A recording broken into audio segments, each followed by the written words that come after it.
The Winchester family was perfect. Big house, expensive cars, social status. Dr. Winchester was a successful surgeon, his wife was active in charity organizations, and Sophie, a talented, smart, beautiful girl. From the outside, it looked like a perfect family picture. But Margaret knew that the darkest secrets were usually hidden beneath the brightest surfaces.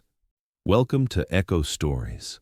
Before we begin this powerful story, tell us in the comments which city you're watching from, and if you believe stories like this need to be heard, hit that subscribe button to support our channel.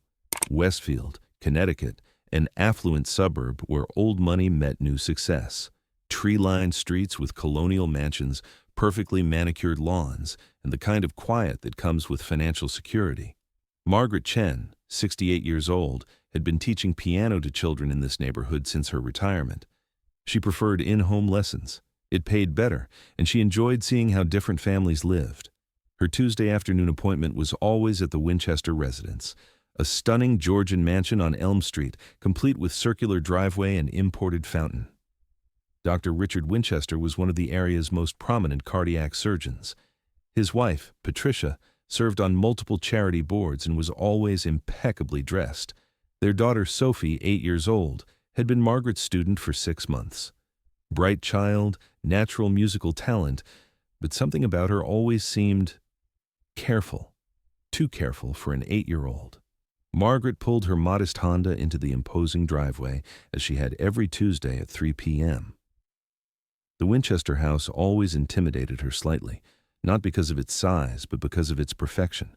Nothing ever seemed out of place, nothing ever seemed real. Margaret rang the doorbell, heard the melodic chimes echo through what sounded like a marble foyer.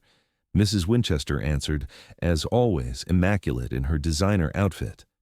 "Good afternoon, Mrs. Chen. Sophie is waiting for you in the music room." "Thank you, Mrs. Winchester. How has she been practicing?" "Oh, you know children. We have to stay on top of her." A smile that didn't reach her eyes. The music room was Margaret's favorite part of the house. Floor-to-ceiling windows, hardwood floors that resonated beautifully, and a baby grand piano that probably cost more than Margaret's car. Sophie was already seated at the bench, hands folded, waiting. She was always waiting, always ready, always perfectly positioned, not like other 8-year-olds who had to be reminded to sit still. "Hello, Sophie. How are you today?" "I'm fine, Mrs. Margaret." The same answer, every week. Margaret had taught hundreds of children over the years. Before retirement, she'd worked with troubled kids, abused kids, scared kids. Sophie reminded her of those children, the ones who learned too early that being perfect was safer than being themselves.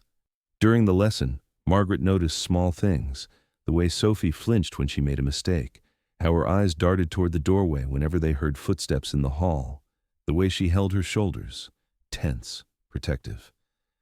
"Sophie, let's try that passage again. Don't worry about mistakes.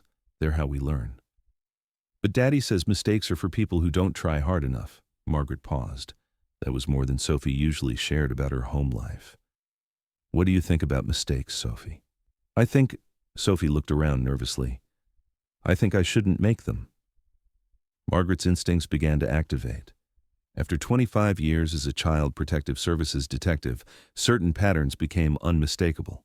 The perfectionism, the hypervigilance, the careful answers. "Sophie, do you like piano lessons?" "Yes, Mrs. Margaret, I have to like them." "You have to?" Sophie's eyes widened, realizing she'd said too much. "I mean, I do like them, very much." Dr. Winchester arrived home during the lesson, unusual for a Tuesday.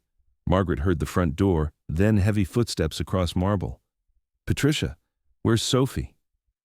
Even through closed doors, his voice carried authority and impatience. Sophie's hands stopped mid-phrase, her whole body tensed. "It's okay," Margaret whispered. "Keep playing." But Sophie couldn't concentrate. Her eyes were fixed on the music room door, waiting. Dr. Winchester appeared in the doorway, tall, commanding presence still in surgical scrubs. "How's our little prodigy doing?" He directed the question to Margaret, not Sophie. "She's very talented. We're working on—" "Good. Sophie, show Daddy what you learned." Sophie's hands shook slightly as she positioned them on the keys. She started the piece perfectly, but then hit a wrong note. Just one. Dr. Winchester's jaw tightened. Sophie, I'm sorry, Daddy. Sorry doesn't fix mistakes. Start again. Margaret watched this interaction with growing concern.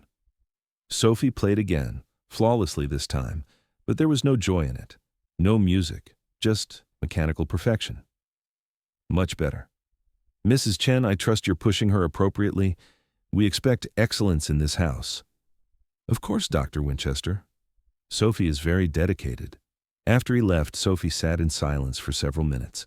Margaret began paying closer attention during subsequent lessons. She noticed Sophie wore long sleeves even on warm days. Her explanations for bruises were always elaborate and rehearsed. I fell off my bike, or I ran into the door. The house itself told stories too. No family photos in the music room, no children's drawings on the refrigerator, no signs that a child actually lived there. Mrs. Winchester's behavior was equally telling. She hovered during lessons, always within earshot. When Sophie laughed once, actually laughed at something Margaret said, Mrs. Winchester appeared in the doorway within seconds. Is everything all right in here? Yes, we're just enjoying the music, Margaret replied. Sophie, remember what we discussed about appropriate behavior during lessons? Margaret had seen this before.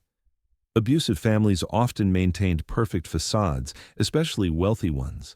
The pressure to appear normal was intense, and children became expert at playing their parts. The incident happened 3 weeks later. Sophie was playing Chopin's Minute Waltz, ambitious for an 8-year-old, but she was progressing well. Halfway through, she missed a complicated passage. Let's take a break, Margaret suggested. No exclamation mark. Sophie's voice was sharp with panic. I have to get it right. Daddy said if I can't play it perfectly by next week. She stopped herself. What happens next week, Sophie? Nothing. It's nothing. But Sophie's hands were shaking now, and Margaret saw something else, a finger that looked swollen, possibly broken. Sophie, what happened to your finger? I slammed it in the car door. Margaret gently took Sophie's hand. The injury was inconsistent with that explanation. This was the kind of damage that came from having fingers slammed in something deliberately. A drawer, perhaps, or a piano lid. Sophie, can you tell me the truth about your finger? Sophie looked toward the doorway, then back at Margaret. For a moment, the careful mask slipped. I played the wrong note during practice. Daddy said I needed to remember better. That evening, Margaret sat in her car outside the Winchester house for 20 minutes, trying to decide what to do. She had no official authority anymore. She was just a piano teacher, and the Winchesters were respected members of the community. But she'd spent 25 years learning to read the signs, and Sophie was showing all of them. The perfectionism, the fear, the physical evidence. Margaret had seen too many children slip through cracks because adults didn't want to believe that successful, respectable families could harbor such darkness. The next morning, Margaret called her former supervisor at Child Protective Services. Tom, it's Margaret Chen. I need to talk to you about a case. Margaret? You've been retired for years. What kind of case? Margaret explained the situation. Tom listened quietly. Margaret, these are serious allegations against a prominent family. Do you have proof? I have 25 years of experience reading children. This little girl is being abused. That's not proof in court. You'd need documentation, witnesses, medical evidence. Then help me get it. Margaret became more observant during lessons. She started documenting everything. Sophie's behavior, her injuries, overheard conversations. She learned that Dr. Winchester had a reputation for perfectionism that bordered on cruelty, even at the hospital. She also discovered that Sophie wasn't the first child. The Winchesters had adopted 3 children over the years. The first 2 had been returned to the system when they didn't meet expectations. Margaret reached out to former teachers, neighbors, anyone who might have observed the family dynamics. Slowly, a pattern emerged of emotional abuse, physical punishment, and unrealistic expectations placed on children. The challenge was that the Winchesters were careful. Dr. Winchester understood anatomy.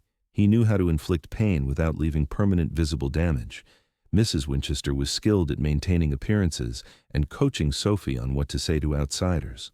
Margaret's opportunity came when Mrs. Winchester had to leave town for a charity board meeting. Dr. Winchester would be supervising Sophie's lesson alone, something that rarely happened. During the lesson, with only Dr. Winchester in the house. Sophie made a minor mistake while playing. Margaret heard his footsteps approaching rapidly. Sophie. His voice was cold. Sophie's hands froze above the keys. What did I tell you about precision? Daddy, I'm sorry. Sorry is worthless. Hold out your hands. Margaret stepped forward. Dr. Winchester, perhaps we could... This is a family matter, Mrs. Chen. Sophie, hands out. Sophie reluctantly extended her small hands, and Margaret saw Dr. Winchester raise his own hand. That's when 25 years of protective instincts took over. Stop. Dr. Winchester turned to her, surprised by the authority in her voice. Dr. Winchester, I cannot allow you to hurt this child. You cannot allow? Mrs. Chen, I think you've forgotten your place here. No, Dr. Winchester, I think you've forgotten yours. Margaret moved between the doctor and Sophie. Sophie, go to the bathroom and stay there until I tell you to come out. Sophie hesitated, looking between the two adults. Go, Margaret said gently. After Sophie left, Margaret faced Dr. Winchester directly. Dr. Winchester, I'm a retired detective from Child Protective Services. I've been documenting Sophie's condition for months. The broken finger, the bruises, the psychological damage. I have records of all of it. His face went white, then red with anger. You have no authority here. You're just a piano teacher. I'm a mandated reporter, doctor, and I'm reporting you.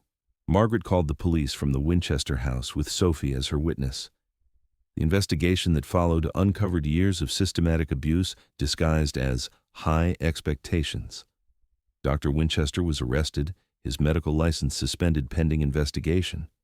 Mrs. Winchester cooperated with authorities to avoid charges, admitting she'd been too afraid of her husband to protect Sophie.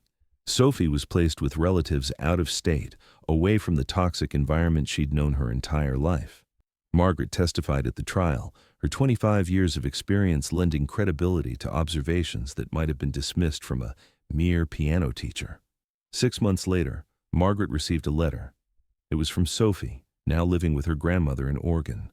The handwriting was still careful, still precise, but the words were different.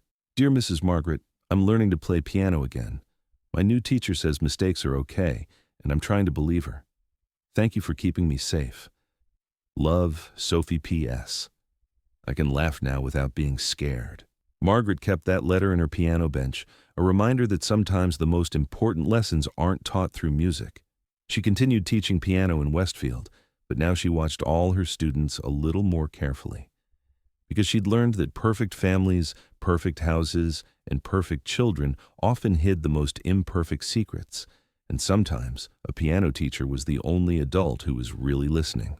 The darkest secrets often hide behind the most respectable facades. Child abuse doesn't discriminate by social class, wealth, or reputation. Sometimes it takes someone with experience to see past the perfect surface to the truth underneath. Margaret Chen proved that retirement doesn't mean the end of service.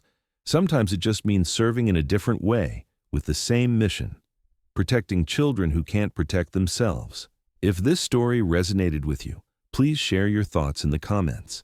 If you believe stories like this deserve to be told, subscribe to Echo Stories. Remember, everyone has a responsibility to watch out for children. Sometimes the most important protection comes from the most unexpected places.